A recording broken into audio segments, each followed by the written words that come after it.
you know that I've got to get over here, but we're just not sure of the pathway. And it's letting go, that's okay.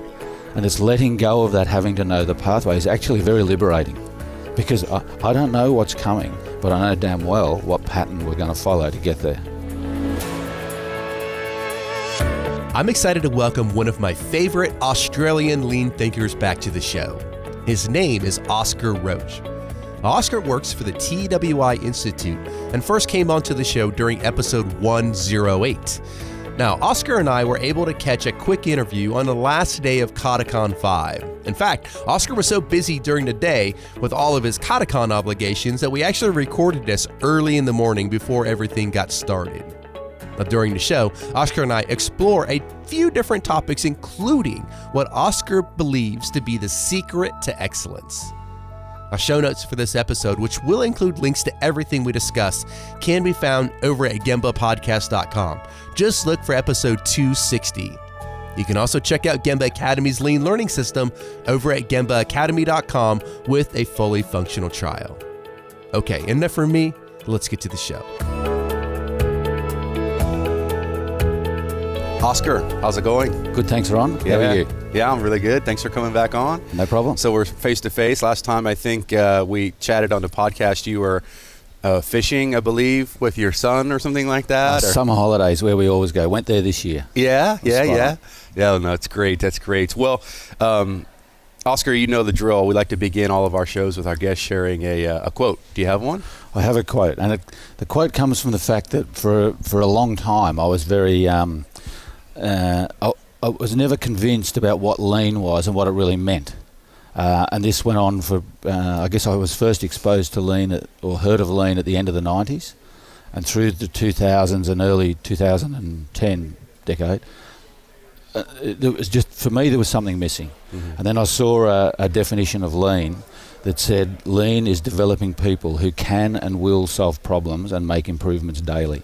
Mm. And when I saw that, I thought, now that makes sense to me. And maybe it's because of my background and my inclinations and all the rest, but that was just a saying that, or a phrase or a definition that I thought, that makes sense to me. I can see how that fits and how through that you can get to excellence. Yeah. Just by the other definitions of waste removal, I wasn't sure and all that sort of stuff. I wasn't totally convinced about how that could lead to excellence. Mm-hmm. But when it focused on people developing their capability to make improvements and solve problems and do that daily, I thought, I think you could go somewhere with that. Yeah, that's beautiful. So speaking of your background, Oscar, catch everybody up on who Oscar is, how you came to learn about all this continuous improvement stuff, and definitely talk about TWI Institute and your work there. Okay. So going way back, in terms of how I've got to be here, I suppose, that started in 2012. Must have been about 2011. I was doing work in Vietnam for a company over there. The director was a guy I went through college with. We did food science together. And the work we were doing with him was to do with the visual workplace, visual management, the Gwen Galsworth content stuff. That we've been doing since about 2007 after having training with her over here. And my modus operandum back at that time was to write a project plan. So as I've said to people in the last couple of days, I've got rigour and discipline. So back in those days, the rigour and discipline would go into writing a project plan. Mm-hmm. And the project plan was exceptionally detailed, and it would be 12 to 18 months of how we're going to do and what we're going to do and when we're going to do it and the day we're going to do it. Yeah. And when I would turn up at this guy's site, they were a contract packer of beverage products for Nestle. I turned up at the site, probably the third or fourth trip, and Ian Haberfield, his name is, grabbed me and said, "Oscar, I've known you for a long time. You're very, very good at what you do, but you don't deviate from the plan when it's clearly obvious you need to deviate from the plan." He said, "Here's a book, read it." And the name of the book was Toyota Carter. He said, "You need to read this book." And I'm not an avid book reader. I don't read a lot of workbooks, partly because I believe that the effect of a book is about the content plus the timing. In other words, you can read a very good book, but if the timing's not right, a work-based one, then it's not going to have an impact. Yeah. And he's given me a couple of books to read over the previous 5 or 6 years. Two. One was the Visual Workplace one, and another was Toyota Talent. And he gave them to me at the right time. And given he'd handed me this at that time, I thought, this is probably the right time, because he knows me, knows me well. So he gave me the book, I read it, and I got to the line where it says, no plan needs to cover everything, and that is okay. And I thought, oh, no, hang on a minute. It's like heresy. Yeah. Hey, how can that be? 25 years I've operated this way. I only know that's the way. But then when I read further and started to see or understand that it was about a pattern of thinking, what I realised, I guess, was that I could take, if I applied the same rigour and discipline to that pattern of thinking, I might be more effective. And that is essentially what I started to practice in my own little world, within our business, and just in my own world. Practice that rigour and discipline of the 4 steps of the improvement Carter. And that led me to realise that there is a better way, and what it allowed me to do, and this is one reason why I can't understand why people don't do it more, is it allowed me to let go, and I don't understand from management's point, with senior or executives, how they strive. What it's allowed me to do is to almost free myself from the plan. It doesn't mean you don't have rigour and discipline and you don't know where you're going. You know that I've got to get over here, but we're just not sure of the pathway, and it's letting go. That's okay. And it's letting go of that, having to know the pathway is actually very liberating. No, because for sure. I don't know what's coming, but I know damn well what pattern we're going to follow to get there. And that was a significant change for me, and I struggle to understand why executives can't see that, because it actually is it liberates you. Well, oh boy, we could talk for hours on why, speculate why that might be. No, I know why it is. Well, I see it in a lot of cases. But there's just so much on the other side of letting go. No, exactly. Of the plan. Exactly. So as we were exchanging emails, Oscar, leading up here to KataCon, we were bouncing some ideas around what to talk about. Obviously we've had you on, and we'll link to the old episodes. We've talked about, obviously you're expert in TWI with TWI Institute and Kata and all the rest of it. But I think maybe what I want to do today, Oscar, is just chat a little bit more, just maybe at more of a, we use the word meta a lot, right? With Kata, a meta thinking skill, but more of a meta, maybe behavioral side of this whole continuous improvement journey. And that is, perhaps the way that we interact with others, perhaps our subordinates. Doesn't have to be subordinates, but talk a little bit about that, because I know you're passionate about this this area. So if we go back to that thing I said earlier about that phrase of lean is developing people who will and can solve problems and make improvements daily, I think that's where the role of a leader fundamentally changes, and should be looking at the people who they work with, the people who they work sideways with, or their subordinates, and really focus on the personal, the skills that they need in the problems they face daily. And what we find with fundamentally with the Institute through our thinking and the way we look forward, is that really there's not that many categories of problems. So there's a category of problem which is doesn't know, can't do. So if the category of problem is doesn't know, can't do, then the countermeasure is instructing, or effective training, job instruction in our world. I'm sure there's other worlds, but in our world, job instruction. Whatever it may be, it's the countermeasure is training. If it's won't do, not doing, doesn't care, then what tends to happen a lot is when that is the root cause, people throw training at that person as a first reaction. Well, they know how to do it, they can do it, they're choosing not to do it. You can train them till they're blue in the face, and that's not going to make a difference. It might face to face. You'll be, no, we go through the training program, I train you and you do it, and then everything's good, honky-dory, but I turn around and walk away, and you know what they'll do. People can't see that, but you know what happens behind once you've gone. Effectively, they go back to the old way. So when that's happening, then we need the countermeasure of the skill of leadership becomes the countermeasure, and the skill of leading, which in our world is the job relations fits in. So that's two categories of problem: is doesn't know, can't do, and then we've got don't care, won't do, not doing, and then the third one is where the job's physically hard to do. When the job's physically hard to do, then we need the skill of improving methods. Yeah. So as a leader, I need to be, at any level, I need to be helping my subordinates identify what type of problem I've got sitting in front of me, sitting in front of them, and then what's building making sure they've got the skills to deal with that type of issue. Yeah. And then we've got, I guess there are three problems. Then we've got the Toyota Kata aspect, which is when a problem has been created by the need to improve.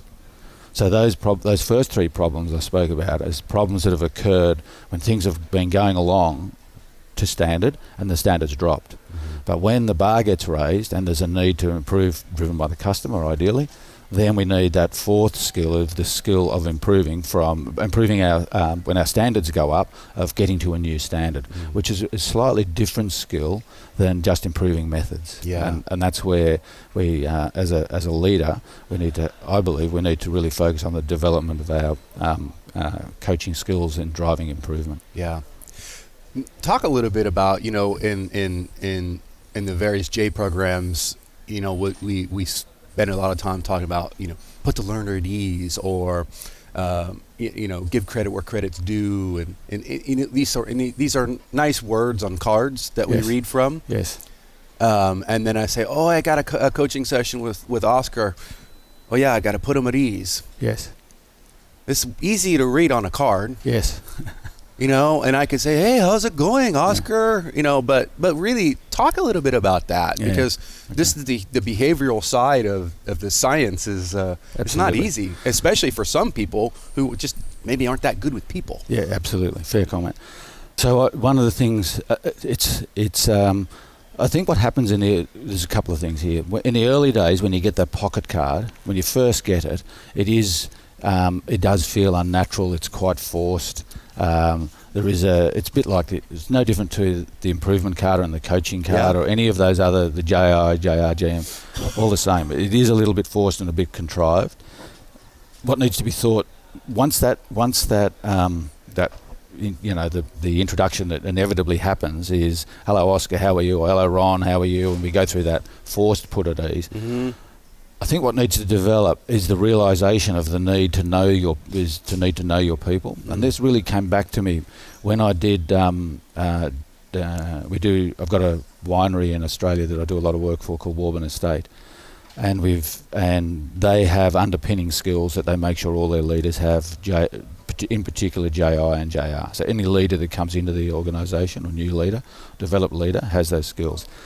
And we did JR and JI training with a seller, with a seller hand had been promoted to team leader, and we did that this guy was about 5 or 6 years ago, and sadly I can't remember his name. It's not coming to me. Doesn't matter. It does matter, but it's not going to come to me. And he said to me after we'd done JI and JR, he said, "What I've realised," he's only a young guy. He said, "What I've realised is I don't know my people who report to me. I know what they can do, but I don't know them as people." So whenever we delivered job relations in particular, well, both of them, but job relations in this case, we always have follow-up mentoring and coaching. And what he said where we asked them to actually apply the foundations, or if they have to handle a problem, we help them in our follow-up. And he said, I'm trying to think of his name, it's not coming. And he said the first thing he's going to do for the first 2 weeks was just get to know his staff. He said when we have lunch together, or smoko together, morning tea, afternoon tea, I'm going to sit down and I'm just going to pick one of them and just try and ask them a few questions about things that are outside of work. He was only a young guy. He was only 21, 22, lacked a bit of confidence, and that was tough for him. I know it was hard for him. Yeah. But he did it. I don't know to what degree he did it. I wasn't watching him. But he came back afterwards and he said that was, for him, that was a watershed moment. He said, I learnt things about my people that now I understand why they're doing what they're doing at work. Yeah. Because I started to understand their background. So to get back to your question of put them at ease, I think there's a prerequisite to being able to put someone at ease is you've got to have a bit of a feel for who they are and what makes them tick. Yeah. And with job relations, we talk about that everyone must be treated as an individual. Well, to treat someone as an individual, you've got to know them as an individual, not in great detail, perhaps, in the workplace, not in super detail, but they are more than just a person who can move wine from A to B in this case, or run a crusher or run a centrifuge. And it was a significant realisation to him as a young leader hang on, I need to know about the people who work for me. And I think there's that becomes a bit of a barrier sometimes. I think a lot of supervisors or a number of leaders, what happens out of here is none of my business. And we always say to them, it is your business if it impacts the way the person works. That doesn't mean you share that with your mates in the toilet. And Billy's doing this at home and blah blah blah. No, you don't do that, because you'll lose trust and cooperation and all the rest of it. But you do have a responsibility to know what makes this person tick, because it will impact the way they work. And at the end of the day, you're accountable for the way they work. So to get back to your question, to be able to put someone at ease, there's a prerequisite. You got to know them to a certain degree. So we're up against a deadline here. We were starting our session here in 10 minutes. And I have a million questions. I'm trying to, in my mind, pick the one that I want to really focus on. And we were having breakfast a few minutes ago, and we had a really good conversation with Skip and Brandon Brown and some of the other folks there. And you usually do have good conversations with Skip. Oh, I know. I love Skip. He's amazing. I love his sayings. But we were talking about, again, very TWI-centered breakfast this morning, and we were talking about, JI, JR, and I think Skip said something to the effect of, someone was asking him which one, they should do first, and he kind of smiled and kind of winced a little bit, and he said, JR. And then you immediately said, that's not the answer people want to hear. No. Well, why is that? Because it takes them to a place that they're least comfortable. Out of the three or four J skills, JI, JR, JM and JS, the JR takes people to the place where they're least comfortable. Because I think that's a little bit the way the world's gone in the last 20 years, in terms of education and training of people going through university and all that sort of stuff, and new leaders, that we're very good at teaching them the technical skills, and I think they come out of their with their qualifications very strong technically. But those technical people are going into roles where they get their results through other people. So technically they may be very sound in what's happening, but from a leadership point of view, I think the gap's big, and I think the gap's getting wider. And we've had people who had one particular dairy factory in Australia that we started job relations with, and I always say job relations is going to be a pretty good filter when organisations start it, and get ready for the ones who realise that if this is what leadership is and it's results through people, my subordinates, then they're going to want to bail out. Either they need to bail out, or they're going to want to bail out. And this organisation, we trained in there early on, probably 50 or 60 frontline leaders, and 3 of them went back to being operators, and it was a really good outcome actually, because they could, if this is what the organisation wants from us as leaders, then we're not going. That's not us. And they were classic cases of great operators who were put into leadership roles without truly realising what leadership meant, and that is results through others. And as soon as it became clear to them that that's what they needed to do, and to get those results they were going to need to practice something in our world, job relations, they went for it and went back to being operators, and good operators. So that was a good outcome for the business and a good outcome for them. So I think people find that really confronting. It's leadership can be confronting. It's a soft skill, and I think that worries people, and that's why they probably. I think what I believe is they know that it's a valuable path, but it's going to be the hardest and the longest and the most difficult to stick with. So let's wrap things up, Oscar. Tell us a little bit about TWI Institute. Obviously, you're in Australia, but it's all over the world, right? TWI Institute, the leading TWI trainers of the world, I think it's safe to say. For me to say, I don't want you to say it, make you sound cocky, but I'll say it's very kind of you. So talk about the work you guys do and how people can learn more. Very good. Thank you. So the way the Institute's structured is there's a head institute, if you like, in the USA, and then there's about 6 or 8 global partners around the world. It's more Europe-centred. So, well, when I say that, there's probably 5 or 6 in Europe. There's one in China. There's us in Australia, New Zealand, and covers Southeast Asia as well. There's, did I say China? I think I did. China. In Mexico, there's a part, and then in South America, they're starting to develop. So the way we function is that we have a common system, if you like, and that's governed and comes from the parent institute. And what we really pride ourselves on is our ability to follow, and we get criticised for sometimes, to follow quite a structured system of delivery. I always declare up front that I'm following a structured system of delivery, and I always ask people why. And someone in the room says, because that's your standard work. And I say, yeah, that's exactly right. Yeah. And if I follow my standard work, there's a very good chance that you'll get the same outcome the last group got, and the group before, and the group before that. Yeah. But what it also means is that if we all do that, then it doesn't matter where we are in the world, the customer can be ready and expect to get a standard output. Accents a little different, Australia versus New Jersey. Absolutely. Accents are different, but the way it's delivered, and we had a really good case of that. So John Vellemer, who I can see, who's a partner from Denmark, I can see him just across the road there. He got a Grundfos, wanted to do JI across their business in the last half of last year, so all across the business worldwide.